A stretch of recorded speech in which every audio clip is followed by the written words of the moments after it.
जी sir, जैसा कि Congress day by day आप पर, आपकी सरकार पर आरोप लगाती जा रही है, तो उसके बारे में आप क्या कहना है सर आपका? कौन से आरोप जी?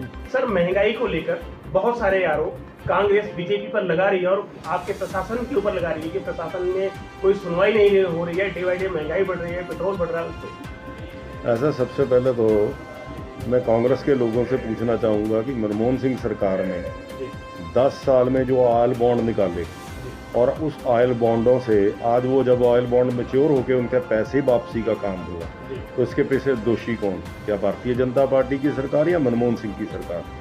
वो जो ऑयल बॉन्ड इन्होंने जारी किए थे उस वक्त की किसी तरीके से जनता का पैसा उठाया था, जो जनता मोदी सरकार को वो पैसा जनता का वापस करना पड़ रहा है। तो आज अगर पेट्रोल की महंगाई के पीछे एक अकेला इकलौता कारण है तो वो है कांग्रेस सरकार, मनमोहन सरकार द्वारा जारी किए गए ऑयल बॉन्ड। इस कारण से ये आज पेट्रोल की कीमतों में कुछ वृद्धि हुई है। दूसरी तरफ प्रशासन बड़े अच्छे ढंग से सुनवाई कर रहा है। कांग्रेस के लोगों के पास कोई मुद्दा ही नहीं है। कांग्रेस के लोगों को लोगों की समस्याओं का, लोगों के मुद्दों का ज्ञान ही नहीं है। उनका सिर्फ काम है ओछी राजनीति करना और निराधार आरोप लगाना। इसके अलावा उनके पास मैं समझता हूं कि आज किसी प्रकार का भी कोई कंस्ट्रक्टिव, कोई रचनात्मक अप्रोच नहीं है। और कांग्रेस पार्टी आज दो फाड़ नहीं कई फाड़ है।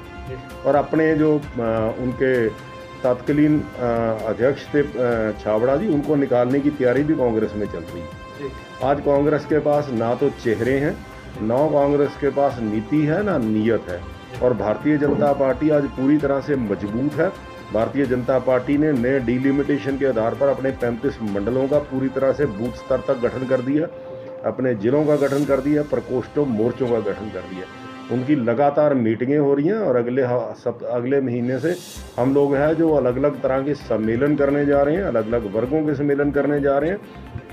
हमारे सभी मोर्चे, हमारे सभी प्रकोष्ठ, और सितंबर माह में हम डोर टू डोर लोगों के पास कांटेक्ट के लिए अपनी उपलब्धियां, अपने विकास के कार्य लेकर हम लोगों के हर दरवाजे पर जा रहे हैं।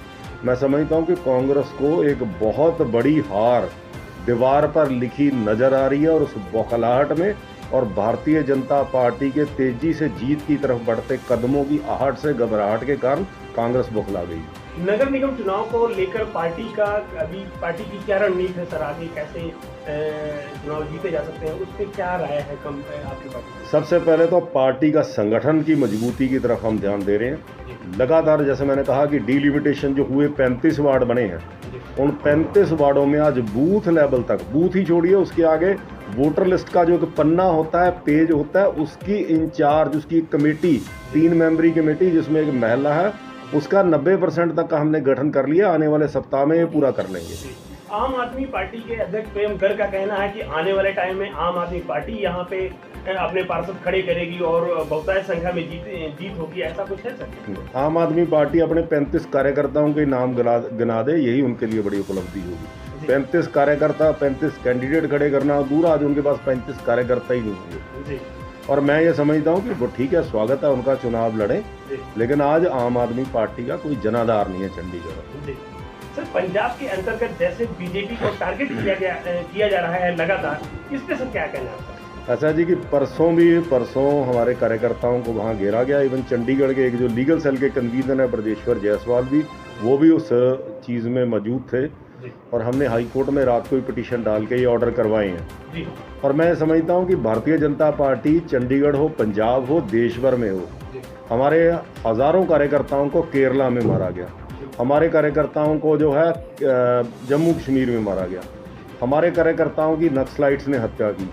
हमारे साथ जितना जोरो जुल्म होता है, भारतीय जनता पार्टी का कार्यकर्ता ना झुकता है, ना डरता है। और भारतीय जनता पार्टी का कार्यकर्ता पंजाब में इसी प्रकार से डट के रहेगा।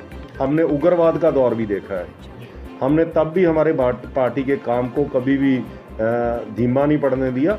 आज भी मुझे यकीन है कि भारतीय जनता पार्टी के कार्यकर्ता डट कर इस सारी चीज़ का सामना करेंगे और ये देशद्रोही, अर्बन नक्सलाइट और सो कॉल्ड देश विरोधी तत्वों के खिलाफ लड़ाई जारी रखेंगे और हम ना झुकेंगे ना रुकेंगे।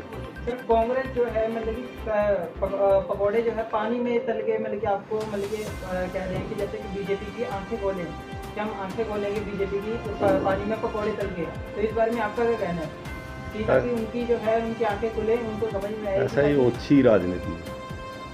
पानी से पकौड़े तलने से कोई वो सत्ता में हासिल हो जाएंगे। मैं यहाँ बूथ समितियों तक पहुँच रहा हूँ, मैं लोगों के काम करवा रहा हूँ, पानी की रेट कम करा दिया, अब सीवर सेस कम कराने की तरफ हम बढ़ रहे हैं, हर लोगों की समस्या का समाधान करने में लगे हैं। तो पानी में पकौड़े तलने से अगर कांग्रेस को लगता है कि ये उनके लिए बहुत लाभकारी है, तो ये पानी के पकौड़े उन्हीं को मुबारक। जी, अखिल भारतीय उत्तर प्रदेश वेलफेयर एसोसिएशन ने आपको एक संज्ञान दिया था यूपी भवन के बारे में, वो सर अभी कहाँ तक पहुँचा है?